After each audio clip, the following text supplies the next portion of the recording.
বিড়ালটা ধাক্কা খেয়ে পড়ে গেল, আর হাঁসটি সেই সুযোগে গ্রামের একটি কুটিরের দিকে দৌড় দিল। বিড়ালটি রেগে গিয়ে একটি বিরাট ছুরি নিয়ে এলো, কিন্তু হাঁসটি তখনও সতর্ক ছিল। সে বিড়ালকে ধোঁকা দিয়ে একটি গাছের সঙ্গে বেঁধে ফেলল। ঠিক সেই মুহূর্তে একটি সিংহকে ফোন করে বিড়ালটি সাহায্য চাইল। সিংহ একটি ট্রাক্টর চালিয়ে সেখানে এলো। সেই ট্রাক্টরটি ছিল বিভিন্ন ধরনের অস্ত্রশস্ত্র বোঝাই।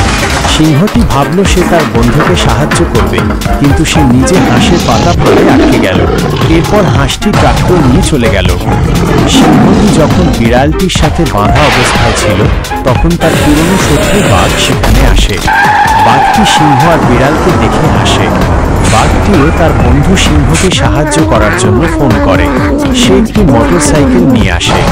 বাঘটি হাঁসকে ধোঁকা দেওয়ার জন্য একটি ঢাল ব্যবহার করে, কিন্তু সেও হাঁসের পাতা ফাঁদে আটকে যায়। অবশেষে হাঁসটি তার শত্রুদের শিকার করে তাদের নিজেদের খাবারের জন্য রান্না করে।